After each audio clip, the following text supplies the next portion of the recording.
মধ্যপ্রাচ্যের উত্তেজনার নতুন মাত্রা যোগ করেছে আইআরজিসি এর সাম্প্রতিক হুমকি। হরমুজের পর এবার বাব আল মানদেব প্রণালী অবরোধের সম্ভাবনা সামনে আসায় বিশ্ব অর্থনীতিতে বড় ধরনের চাপের আশঙ্কা তৈরি হয়েছে। লোহিত সাগর ও এডেন উপসাগরের সংযোগস্থল এই সংকীর্ণ জলপথটি বৈশ্বিক বাণিজ্যের অন্যতম গুরুত্বপূর্ণ রুট। এটি সরাসরি যুক্ত সুয়েজ খালের সঙ্গে, যার মাধ্যমে ইউরোপ ও এশিয়ার মধ্যে পণ্য পরিবহন দ্রুত সম্পন্ন হয়। ফলে এই প্রণালী বন্ধ হয়ে গেলে জাহাজগুলোকে আফ্রিকার দক্ষিণ প্রান্ত ঘুরে দীর্ঘ পথ পাড়ি দিতে হবে, যা সময় ও খরচ দুইই বাড়াবে।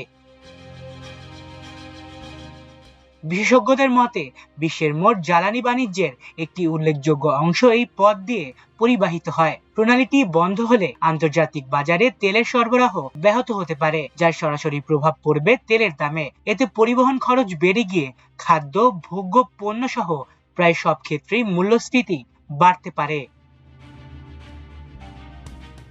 এছাড়া বৈশ্বিক সরবরাহ শৃঙ্খলেও বড় ধরনের বিঘ্ন ঘটবে। এশিয়ার উৎপাদিত পণ্য ইউরোপে পৌঁছাতে দেরি হলে শিল্প উৎপাদন কমে যেতে পারে, বিশেষ করে পোশাক, ইলেকট্রনিক্স ও জ্বালানি নির্ভর শিল্পগুলোতে এর প্রভাব দ্রুত দেখা যাবে। অন্যদিকে ঝুঁকি বাড়লে বিমা খরচও বেড়ে যায়। ইতোমধ্যে লোহিত সাগর অঞ্চলে নিরাপত্তা ঝুঁকির কারণে জাহাজ চলাচলের বিমা প্রিমিয়াম বৃদ্ধি পেয়েছে। প্রণালী পুরোপুরি বন্ধ হলে এই ব্যয় আরো কয়েক গুণ বাড়তে পারে, যা শেষ পর্যন্ত ভোক্তার উপরই চাপ সৃষ্টি করবে। এর পাশাপাশি বৈশ্বিক জ্বালানি নিরাপত্তা দিয়েও বড় ধরনের উদ্বেগ তৈরি হবে।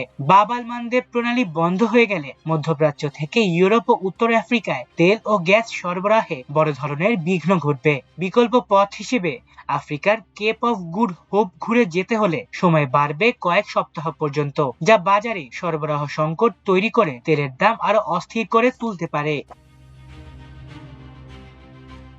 ভূরাজনৈতিক দিক থেকেও এর প্রভাব হবে গভীরে। আইআরজিসির এই হুমকি বাস্তবায়িত হলে যুক্তরাষ্ট্র ও তার মিত্রদের সঙ্গে উত্তেজনা আরো বাড়তে পারে। একই সঙ্গে হুথি বিদ্রোহীর সম্পৃক্ততা উপস্থিতিকে আরো জটিল করে তুলবে, যা পুরো লোহিত সাগর অঞ্চলকে একটি উচ্চ ঝুঁকিপূর্ণ সংঘাতময় এলাকায় পরিণত করতে পারে।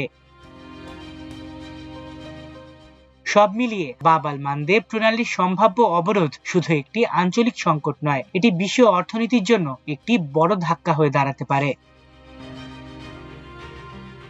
মাল্টিমিডিয়া ডেস্ক, আমার দেশ।